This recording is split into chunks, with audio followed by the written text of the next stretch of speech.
One of the most common problems students have in the research process is finding valid sources. We're often told that we need to find scholarly sources, but what exactly constitutes a scholarly source, and why do professors and librarians prefer that students use them?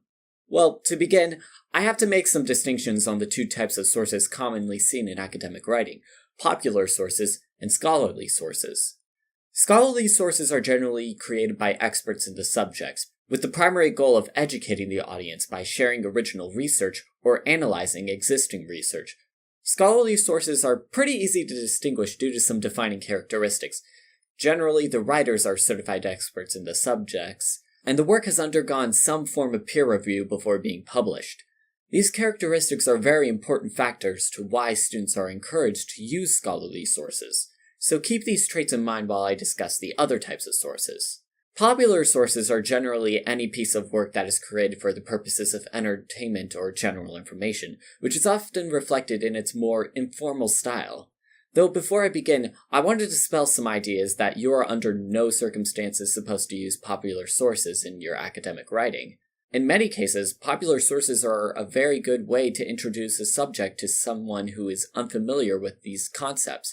Because of the more general audience in mind when writing, popular sources are easier to understand than scholarly sources, which makes it understandable why students would want to use them in their writing.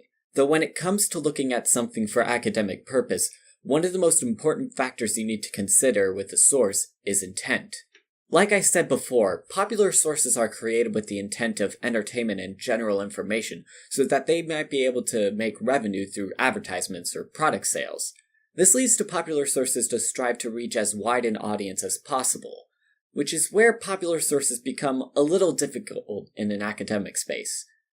While many popular sources are very informative on certain issues and can cover certain topics that aren't often as discussed in academia, it is often very reactionary in its desire to reach as many people as possible.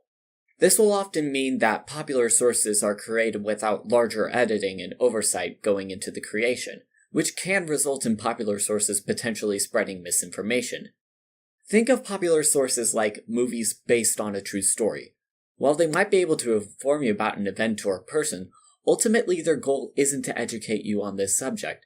It's to present something interesting or entertaining so that you'll go in theaters or buy it on Blu-ray! And in order to achieve this goal of entertainment, these movies are often willing to compromise historical accuracy in the name of an entertaining movie. Similarly, popular sources are willing to compromise on accuracy if it means that a larger audience will consume the product, be it by publishing it quickly without peer review just to get it out ASAP, or by leaving out certain context or information if there's some incentive to do so. So while you are by all means encouraged to use popular sources in your academic writing, keep these factors in mind. Number 1. Does the creator have a certifiable knowledge or experience in the subject? Number 2. Does the work have credible information that is in some way original? And number 3, is there incentive to provide completely accurate information? Though while some popular sources may be able to fulfill these 3 distinctions easily, scholarly sources are able to meet these requirements without any effort due to their academic reviewed nature. That's why you're encouraged to use such sources in your writing.